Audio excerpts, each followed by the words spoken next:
नमस्कार दोस्तों।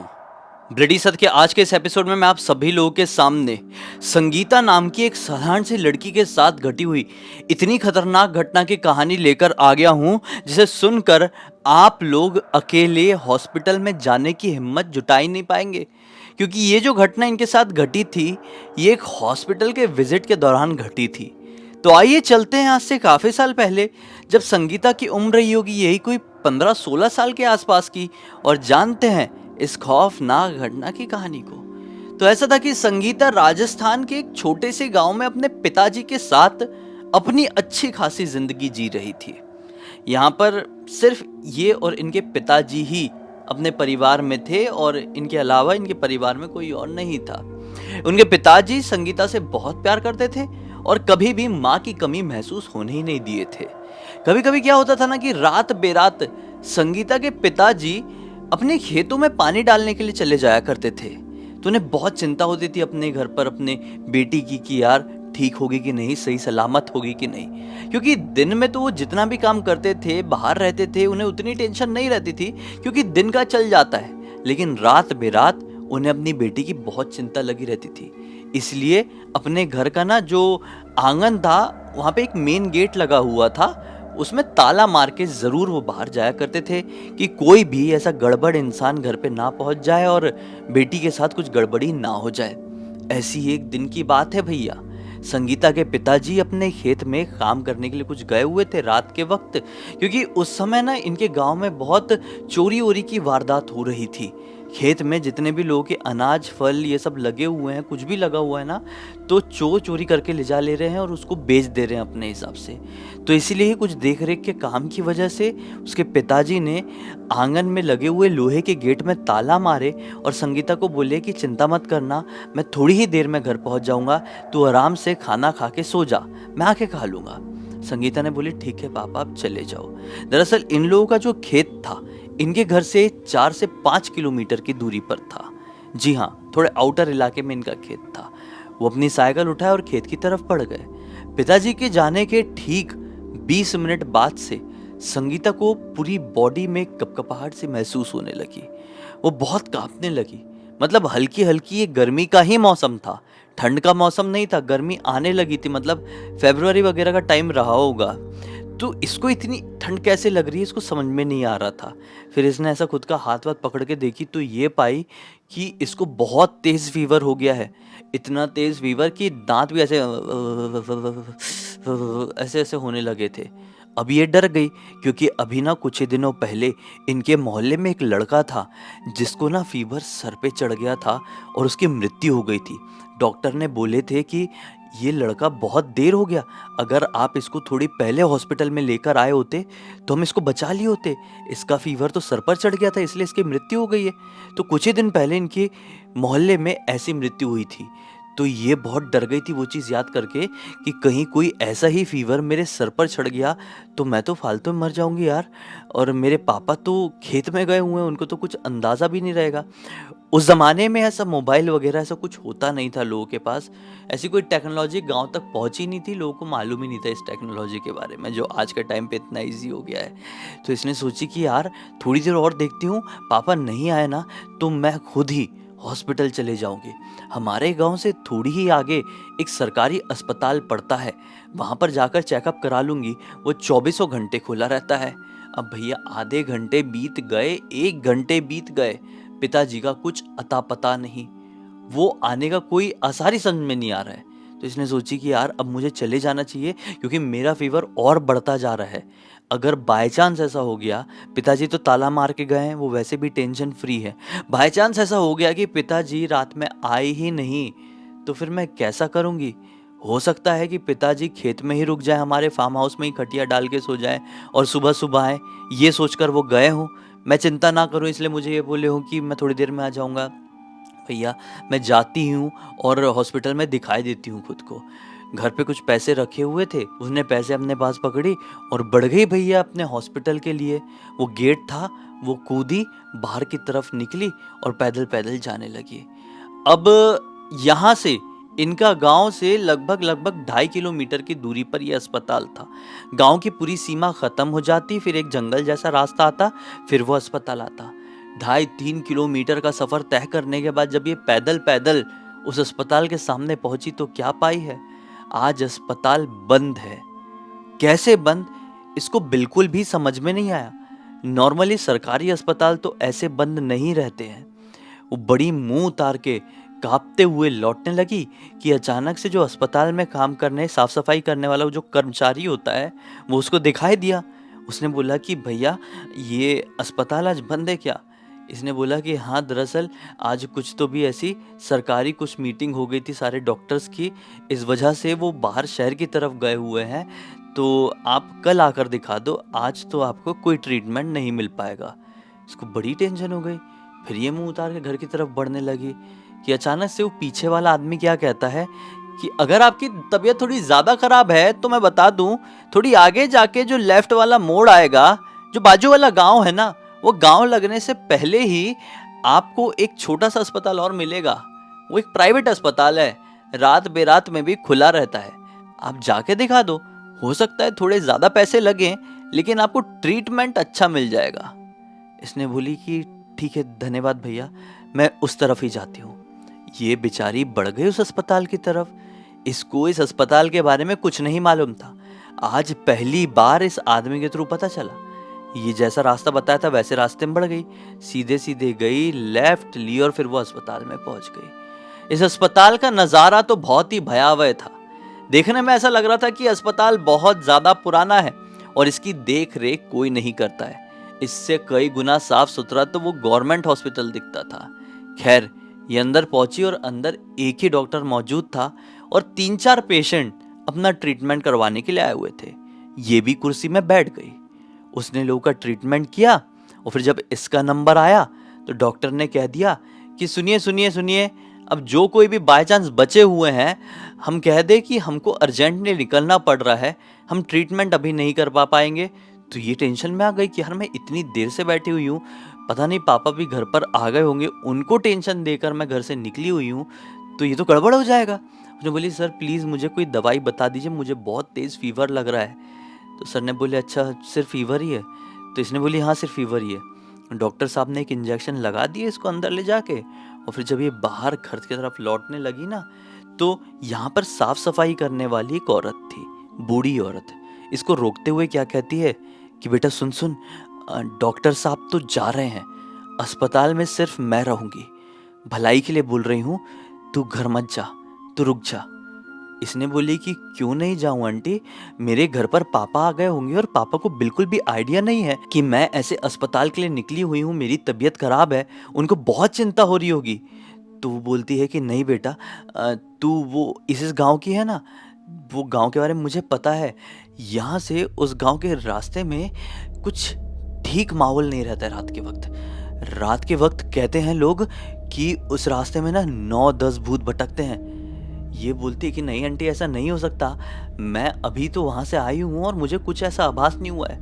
आंटी ने बोली बेटा तू जहाँ से आई है वो घूम के वाला रास्ता था, उससे तुझे बहुत टाइम भी लगा होगा ना यहाँ तक आने में, लेकिन यहाँ से लेकर तेरे गांव तक जाने का जो सीधा सीधा रास्ता है वो कहीं से भी नॉर्मल नहीं है। वहाँ पर सचमुच में ढेर सारी आत्माएं भटकती है जो लोगों को अपने छलावे में बांध लेती है और लोगों को ख़त्म कर देती है। ये हंसने लगी। डॉक्टर साहब ने थोड़ा इंजेक्शन लगाए थे तो मूड भी थोड़ा सा अच्छा हो गया था, और आंटी की ऐसी ऐसी बातें इसको हंसी आ गई। बोलती है आंटी आप चाहे कुछ भी बोलें, मुझे ऐसी सारी चीज़ों के ऊपर विश्वास नहीं होता है, मेरे पापा भी हमेशा मुझसे ऐसी ऐसी बातें करते रहते हैं, लेकिन जो चीज़ कभी दिखाई नहीं देती है उनसे डरना कैसा। अगर डराने वाली इतनी चीज़ है तो सामने आकर दिखाएं, हम उस दिन मानेंगे।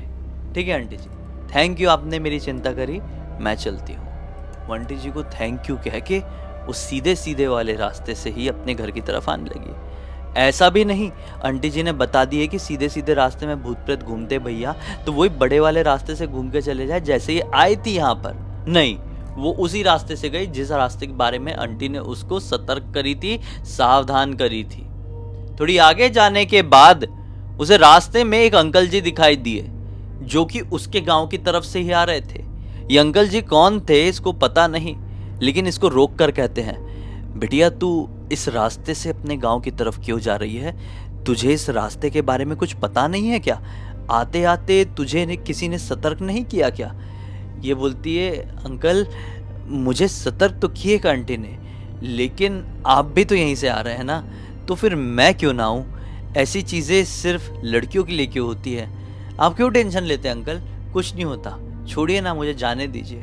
अंकल बोलते हैं, बेटा सोच ले एक बार और, अभी मेरा भी पाला 4-5 भूत से पड़ चुका है इस रास्ते में। यहाँ पर खतरनाक आत्माएं भटकती है जो किसी भी वक्त किसी की भी जान ले सकती है और सामने वाले को पता भी नहीं चल पाएगा। ये बोलती है, अंकल कोई बात नहीं, मैं सामना कर लूँगी, आप जाने दीजिए, आप भी जाइए, मैं भी जाती हूँ। ऐसा बोल के वो फिर से अपने घर की तरफ बढ़ने लगी, लेकिन 2 कदम बढ़ी ही है कि उसके दिमाग में आया कि यार इतनी बार लोग कह रहे हैं इस तरीके से, तो एक बार मैं अंकल से बोल देती हूँ, अंकल प्लीज़ मेरे साथ चल लो। थोड़ा सा मन में एक घबराहट सी आ गई क्योंकि अंकल ने बड़े डरा के बोले थे, और अंकल ने जैसे ही बोले थे उसी प्रकार से उस औरत ने भी बोली हुई थी। तो इसके दिमाग में ऐसा आया कि एक बार बोलती हूँ, अंकल थोड़ा सा चल लो घर की तरफ, इतना ही अगर आप सोच रहे हो कि मुझे कुछ होना चाहे। ऐसा सोच के ये 2 कदम बढ़ के खाली रुकी है, और जैसी पीछे पलटी है ना, पीछे कोई भी नहीं लेटा। दूर दूर तक किसी भी इंसान का कोई नामो निशान नहीं। ऊपर से उल्लू की चिल्लाने की आवाज सुनाई दे रही है, और दूर कहीं भेड़िए जोर जोर से रो भी रहे हैं। ये आवाजें, ये सिर्फ 2 जानवरों की आवाजें, भेड़िए की और उल्लू की आवाजें, ये माहौल को बहुत ही ज्यादा डरावना बनाने के लिए बहुत बहुत काफी थी। इसने सोची कि भाड़ में जाए वो अंकल, भाड़ में जाए ये डरावना माहौल, अब मैं जल्दी जल्दी घर के लिए निकलती हूँ और रुकूंगी ही नहीं। उसने अपने कदमों की रफ्तार जल्दी जल्दी अपने घर की तरफ बढ़ा ली। थोड़ी आगे जाने के बाद एक तालाब पड़ता राइट साइड में। ये जो सीधे सीधे चल रही है ना, इसके राइट साइड में एक तालाब आया। वो तालाब में ना किसी की डुबकी मारने जैसी आवाज सुनाई दी। ये घबरा गई कि इतनी रात गए ऐसे सुनसान रास्ते के तालाब में कौन डुबकी मार रहा है। उस जमाने में ऐसे कोई स्ट्रीट लाइट वगैरह भी नहीं लगे रहते थे भैया, लेकिन आज की थोड़ी सी चांदनी रात थी, इसीलिए ये देख पा रही थी आसपास के नज़ारे। तो इसने तालाब की तरफ नज़र घुमाकर देखी तो क्या पाई है कि तालाब में कोई तो भी गिरा या डुबकी मारा है, क्योंकि पानी प्रॉपरली हिल रहा है, और बिल्कुल किनारे में एक औरत खड़ी हुई है। ये कोई 30-32 साल की, साड़ी पहन के प्रॉपर, और पानी की तरफ देखकर रो रही है। इसको थोड़ा अजीब सा लगा कि अरे कौन औरत है, और पानी में कोई गिरगुरा तो नहीं गया है उसका। इसको तैरना आता था, इसलिए इसने सोची कि मैं जाके थोड़ी सी मदद कर देती हूँ।